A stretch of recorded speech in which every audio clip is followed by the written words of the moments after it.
do alto ou de baixo, na capital ou nas cidades do interior. A Paraíba é um estado belo, encantador, deslumbrante, forte na cultura, importante na história, rico na diversidade religiosa. O município de Alhandra tem 18.324 habitantes. Fica a 36 quilômetros de João Pessoa, perto da divisa entre a Paraíba e Pernambuco. A principal atividade econômica é a agricultura.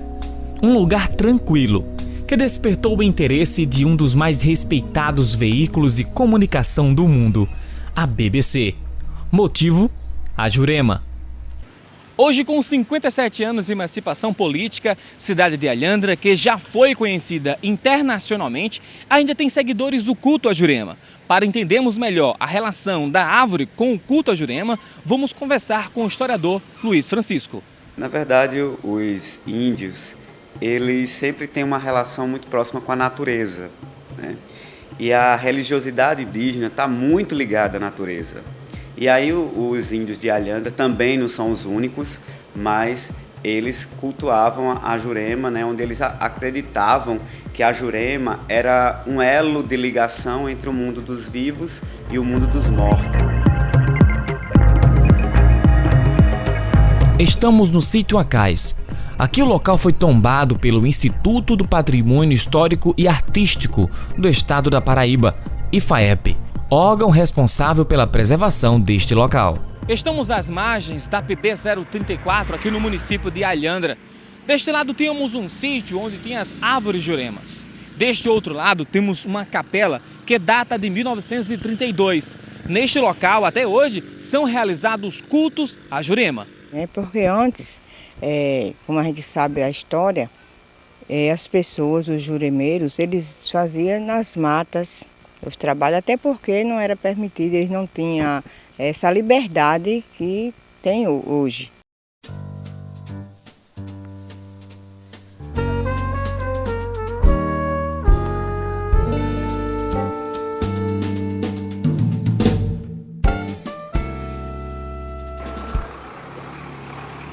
Além dessa cultura indígena, o culto à Jurema, a cidade também convive com as religiões tradicionais, a exemplo da que veio com os jesuítas e os frades franciscanos. Eles chegaram ao Brasil e a primeira missão foi catequizar os índios. Em cada local de catequese, uma igreja foi erguida. Alhandra tem hoje a Igreja Nossa Senhora da Assunção, que é a padroeira do município. Uma igreja do ano de 1740, com arquitetura no barroco rural e que sequer teve a construção concluída. Quem visita este local percebe que ao lado existem ruínas de um convento. Neste local, ninguém sabia que existia estas ruínas. Elas ficaram por muito tempo escondidas em construções erguidas por volta dos anos 60. Mas, depois que a igreja foi tombada pelo IPHAN, essas construções tiveram que ser demolidas e assim vieram as descobertas. A importância daquele espaço é bem interessante porque demarca um período da história não só de Alhandra, mas do Brasil, certo? Que foi esse período da catequização católica nas missões indígenas.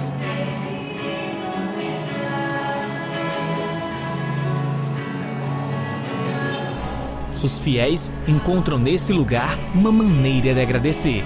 Eu tenho meu coração nesse amor importante à nossa Mãe Senhora da Assunção. A paróquia ela foi entregue, ela era dos frades franciscanos, né? Passaram por aqui, pelo menos os que estão ali registrados na nossa sacristia, tem o Frei Anastácio, Frei Hamilton, Frei Hermano, Frei Domingos. Então, ela era uma paróquia entregue nas mãos dos religiosos franciscanos. Já a religião evangélica chega a Alhandra quando o município ainda era a vila de João Pessoa. Em 1945, a cidade recebe os primeiros evangélicos. Mas, somente em 1957, é erguido o primeiro templo da Igreja Evangélica Assembleia de Deus aqui em Alhandra.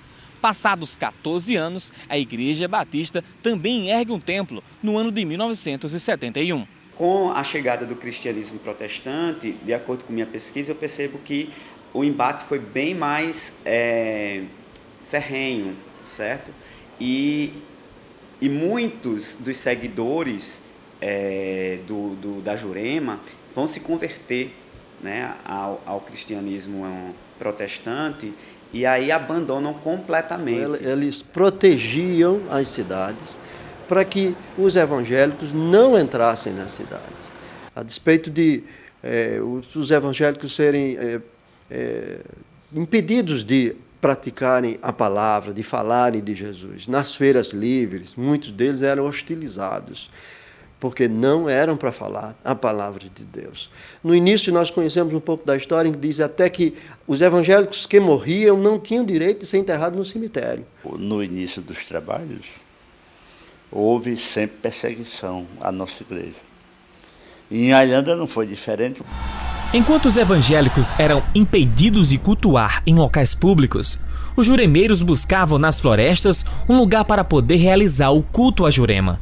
Olha, antigamente o espaço entre nós era melhor. Todos se conheciam e brincavam, tinha aquela festa.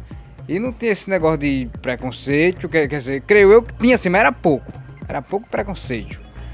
E antigamente os mestres se reuniam, uma mesa grande ou na casa de alguém. E também tinha os trabalhos nas matas. Se reunia vários pais de santo, os filhos do terreiro, e ia para as matas. A cidade hoje apresenta um cenário bem diferente. O culto à Jurema já não é mais como antes. Olha, hoje se não tem mais aquela perseguição que tinha que ser na mata, né? Alguns juremeiros, se for para a mata, é por espontaneidade. A Senhora Maria do Acais ficou bastante conhecida quando Alhandra ficou famosa pelo seu codinome, Cidade da Jurema. O Acais é mais, né? Porque Maria do Acais, ela foi uma índia. Então aqui foi habitado pelos os índios arataquis. Então se ela foi uma das primeiras moradoras daqui da nossa, né, da nossa cidade. Era uma índia, né, que herdou as terras do Acais, certo? Ela herdou as terras do Acais e ela era, digamos assim, uma das conhecedoras da ciência da Jurema, né, como é conhecido entre os juremeiros, né? A ciência da Jurema, então, era muito conhecida por ela. Alguns acreditam que ela tenha iniciado, né, o ritual da Jurema, o que não é verdade, né, porque já era uma prática dos índios e ela, com certeza, herdou isso, né, dos seus ancestrais. Os católicos, nos dias atuais, desde a chegada dos frades franciscanos e jesuítas, vivem um momento diferente. Eu lembro que na primeira missa, quando eu celebrei aqui, de manhã tinham 32 pessoas na missa. E à medida em que a gente vai, né, consolidando, firmando mais o trabalho, evidentemente que com a graça de Deus, hoje nós temos a igreja cheia no horário da manhã, que tinham poucas pessoas, à tarde também. Então a gente tem observado um crescimento assim da quantidade de fiéis nesse sentido.